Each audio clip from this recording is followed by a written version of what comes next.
Hello दोस्तों, IAS मार्गदर्शक channel पर आपका स्वागत है। आज हम टेस्ट नंबर 4 लगाने वाले हैं और सबसे पहले आपको इस क्वेश्चन का आंसर करना है कि सिंधु घाटी सभ्यता संबंधित है प्रागैतिहासिक काल से, आद्य ऐतिहासिक काल से, ऐतिहासिक काल से, उत्तर ऐतिहासिक काल से। तो आप इसका आंसर मुझे कमेंट बॉक्स में जल्दी से बताइएगा।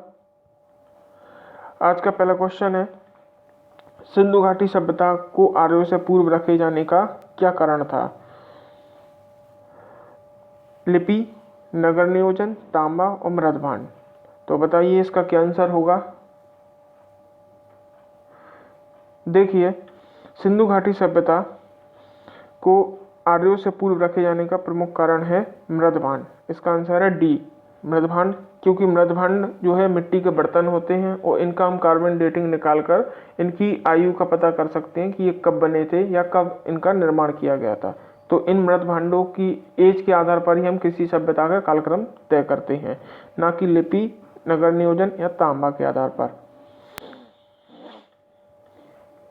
ये गलत हो गया है, इसका डी होना चाहिए यहाँ पे। ये गलत प्रिंट हो गया, गलत टाइप हो गया है। तो देखिए, सिंधु घाटी सभ्यता लिपि, ज्ञान, नगर नियोजन के संदर्भ में प्रारंभिक आर्यों से अधिक विकसित थी, ठीक है।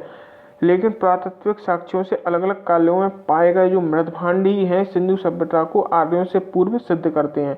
काले रंग की आकृतियों से चित्रित लाल मृदभांड जहाँ हड़प्पा सभ्यता की विशेषता है। तो यानी तो जहाँ जहाँ जो मिट्टी के बर्तन है वो काले रंग की आकृतियों से चित्रित लाल रंग के मृदभांड मिलेंगे, वो हड़प्पा सभ्यता से हैं। और वहीं धूसर और चित्रित मृदभांड जो मिलेंगे वो आर्यों से संबंधित है, ठीक है। तो ये इनकी विशेषता है। कभी कभी ये पूछ भी लेते हैं कि ये कौन से मृदभांड किस से संबंधित हैं। चलिए नेक्स्ट क्वेश्चन है, वस्त्रों के लिए कपास की खेती का आरंभ सबसे पहले किया गया था? मिस्र में, मेसोपोटामिया में, मध्य अमेरिका में, भारत में।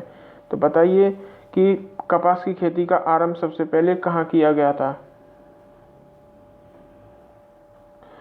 देखिए, भारत में सबसे पहले कपास की खेती की गई थी और इसी से वस्त्र बनाए जाते थे। लगभग 3000 साल पहले भारत में कपास की खेती की जाती थी, तो इसलिए इसका आंसर होगा डी। वस्त्रों के लिए कपास का उत्पादन सर्वप्रथम भारत में किया गया था। वर्ष 1922 में राखलदास बनर्जी के नेतृत्व में जो मोहनजोदड़ो में खुदाई हुई थी, वहाँ पर कपास के हमें साक्ष्य मिले थे। भारत में कपास की खेती लगभग 3000 ईसा पूर्व होती थी, और जबकि मिस्र में इस खेती का साक्ष्य जो है लगभग, ये गलत लग गया, 2500 ईसा पूर्व यहाँ पे खेती शुरू हुई थी। तीसरा क्वेश्चन है, निम्न के कथनों में से कौन सा या कौन से लक्षण सिंधु सभ्यता के लोगों को सही चित्रित करता है? उनके विशाल महल और मंदिर होते थे, वे देवी और देवताओं की और दोनों की पूजा करते थे, वे युद्ध में घोड़ों द्वारा खींचे गए रथों का प्रयोग करते थे। तो निम्नलिखित में से कौन सा कथन या कौन से कूट जो है सही कथनों को चुनिए।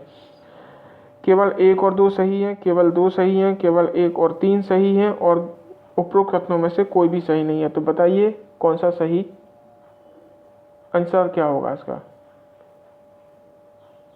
तो देखिए, इसका जो सही आंसर है वो है केवल 2, यानी कि 20 का सही आंसर है। क्योंकि हड़प्पा से हमें मंदिर प्राप्त नहीं होते, तो इसलिए ये वाला गलत हो जाएगा। और हड़प्पा कालीन खुदाई में जो घोड़े के साक्ष्य मिले हैं वो बाद की लेयर से मिले, यानी कि आर्य वाली जो लेयर है उससे हमें प्राप्त हुए हैं, तो ये वाली भी गलत है। तो इसमें केवल 2 ही सही होगा।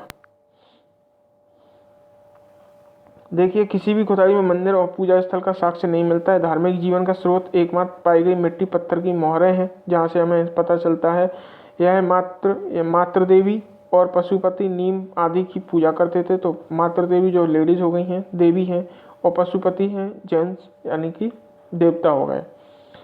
मोहरों पर हाथी, भैंसा, गैंडा, घड़ियाल, बाघ आदि के चित्र मिले, लेकिन घोड़े का चित्र किसी भी मोहर पर प्राप्त नहीं हुआ है। घोड़े की अस्थियां भी सुध कोड्डा से और कालीबंगा से मिले हैं, लेकिन फिर भी ये युद्ध रथ में खींचने का यहाँ पे कोई भी साक्ष्य का अभाव है। अगला क्वेश्चन है, निम्नलिखित पशुओं में से किस एक का हड़प्पा संस्कृति में पाई मोहरों और टेराकोटा की इस कलाकृतियों में निरूपण नहीं हुआ है? तो जो हड़प्पा संस्कृति में मोहरें हैं उनमें निम्नलिखित में से किस पशु का चित्रण नहीं हुआ है या रिप्रेजेंटेशन नहीं हुआ है? तो ऑप्शन है गाय, हाथी, गैड़ा, बाघ। बताइए जल्द फटाफट।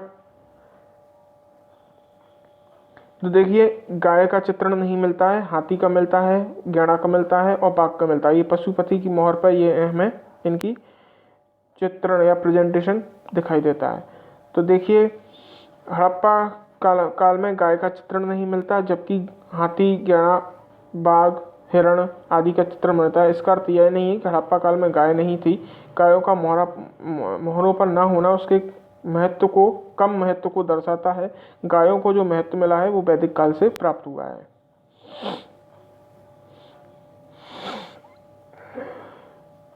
अगला क्वेश्चन है, सूची 1 प्राचीन स्थल है और सूची 2 पुरातत्वीय स्थल है। सुमेलित कीजिए, सूची नीचे दिए गए है। तो ये देखिए, सूची 1 है प्राचीन स्थल लोथल, कालीबंगा, धौलावीरा, बनावली। ये इन स्थलों में कौन सी चीज़ कहाँ पर हुई है? तो लोथल में कौन सी चीज़ हुई है? लोथल जुता हुआ खेत, गोदीवाड़ा पक्की बनी हुई मिट्टी का हल की प्रतिकृति और हड़प्पा के 10 अक्षर। तो बताइए इनमें से कौन सा आंसर सही है?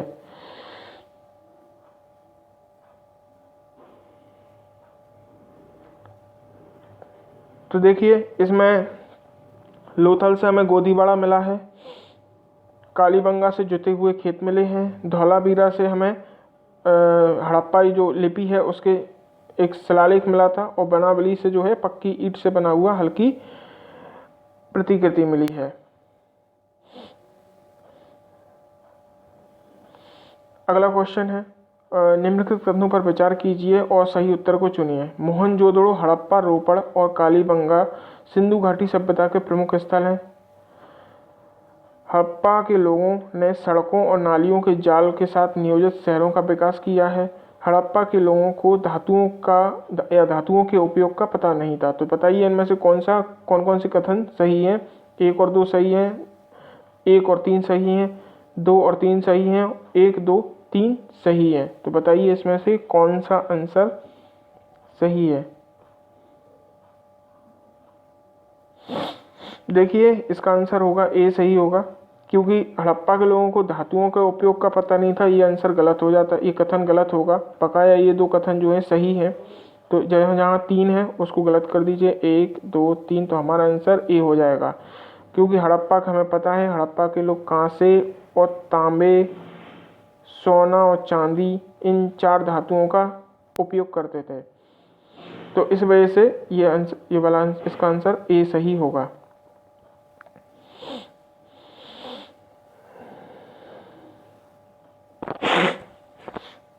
देखिए, अगला क्वेश्चन है, कथन है मोहनजोदड़ो और हड़प्पा नगर अब विलुप्त हो गए हैं। कारण क्या है कि वह खुदाई के दौरान प्रकट हुए थे? उपरोक्त में से कौन सा एक सही है? बताइए। कथन सही है और कारण दोनों सही हैं। कारण जो है कथन की सही व्याख्या करता है, कथन कारण दोनों सही हैं, किंतु कारण कथन की व्याख्या नहीं करता। कथन सही है किंतु कारण गलत है, और कथन गलत है किंतु कारण सही है। तो बताइए इसमें से क्या सही होगा?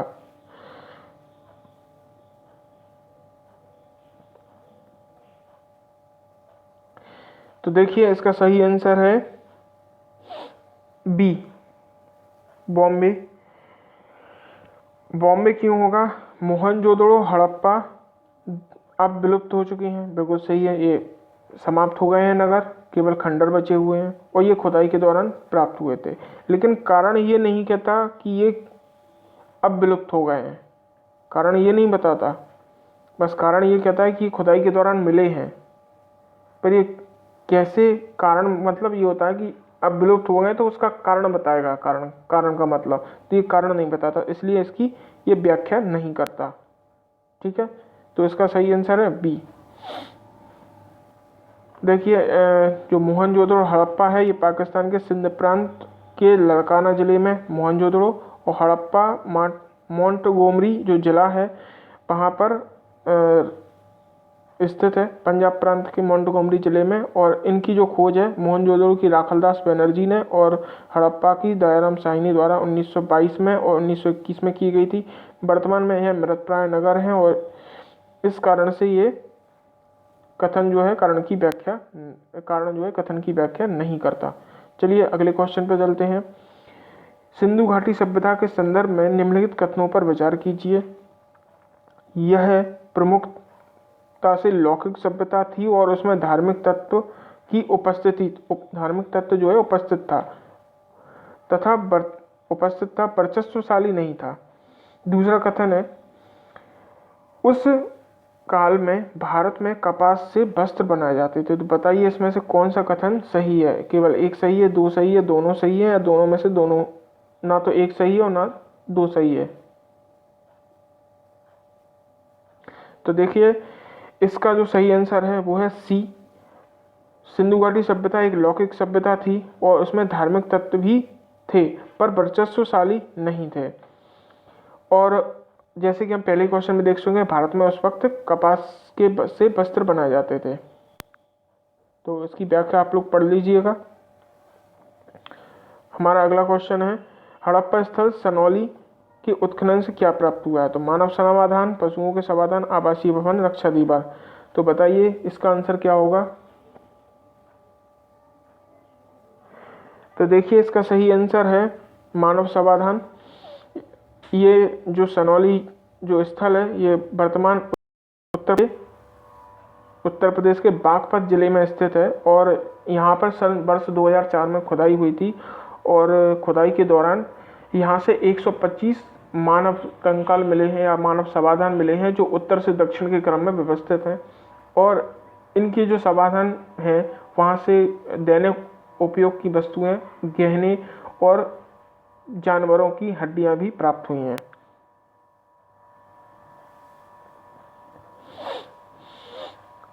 आते हैं अगले क्वेश्चन पे। आखिरी क्वेश्चन है, भारत में निम्नलिखित में से आने का सही क्रम क्या है? सोने की मुद्रा, यानी इसका हमें कालक्रम सेट करना है। सोने की मुद्रा, आहट मुद्रा में चांदी के सिक्के, आहट है, ये आहट नहीं है, सोनी टीवी वाला आहट नहीं है, इसको आहट मत समझना और डर मत जाना। लोहे का हल है और नगरीय संस्कृति। तो बताइए इसमें से इनका कालक्रम कौन सा सही होगा? यहाँ पे मैं आपको थोड़ा ज़्यादा टाइम दूंगा, 5 सेकंड का आपका टाइम शुरू होता है अब। तो देखिए इसका आंसर है, इसको पहले हम समझ लेते हैं इसका आंसर क्या होगा। सबसे पहले आती है नगरीय संस्कृति पर। तो नगरीय संस्कृति यानी कि हड़प्पा सभ्यता, ये पहले नंबर पे आएगा। फिर हड़प्पा सभ्यता के बाद आती है लोहे का हल यानी कि 3 नंबर, ठीक। उसके बाद आते हैं चांदी के सिक्के, तो ये उल्टा है, डी है इसका। और सबसे लास्ट में सोने के सिक्के आते हैं, तो इसका आंसर होगा डी। पहले हड़प्पा सभ्यता आई जो जिसका हम कालक्रम सेट करते हैं 2500 से 1500 ईसा पूर्व।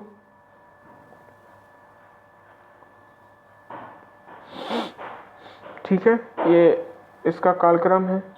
और हड़प्पा सभ्यता में हमें लोहे की जानकारी नहीं होती, ठीक है। और लगभग 1000 ईसा पूर्व के आसपास लोहे की खोज होती है, ठीक है। तो हड़प्पा संस्कृति के बाद लोहे की खोज होती है। और चांदी के जो सिक्के हैं वो 6ठी शताब्दी ईसा पूर्व चलते थे, ठीक है। तो इसके बाद ये वाले आ जाएंगे। और सोने के जो सिक्के हैं वो लगभग 2 शताब्दी ईसा पूर्व, 2 शताब्दी ईसा पूर्व जो हिंद यूनानी लोग थे उन्होंने चांदी के सोने के सिक्कों को चलाया था। और ये सिक्के धीरे धीरे कुषाण काल में इनकी मात्रा बढ़ती गई। तो देखिए ये इसकी व्याख्या है कि देखो प्राचीन सभ्यता हड़प्पा सभ्यता जो अपनी नगर योजना के लिए प्रसिद्ध है। और हड़प्पा ये चौहानलड़ो है, चौहानलड़ो नहीं, और कालीबंगा, लोथल, ये मिसप्रिंट हो रही है, टाइपिंग की मिसप्रिंट है। और अंतः सभ्यता है और लोहे का ज्ञान नहीं था और लोहे की प्राप्ति लगभग 1000 ईसा पूर्व हुई थी। और प्राचीन सिक्के चांदी के आहट मुद्रा थी जो 6वीं शताब्दी ईसा पूर्व चलती थी। और सोने के सिक्के जो है दूसरी शताब्दी ईसा पूर्व यवन शासकों द्वारा जारी किए गए थे। ठीक है, थैंक यू फॉर वॉचिंग। और टेस्ट लगाते रहिए और ये जो टेस्ट निकल चुके हैं उनका रिवीजन करते रहिए और इस चैनल को, इस वीडियो को शेयर कीजिए और टेस्ट लगाते रहिए, पढ़ते रहिए और अपना ध्यान रखिए। चलो, थैंक यू।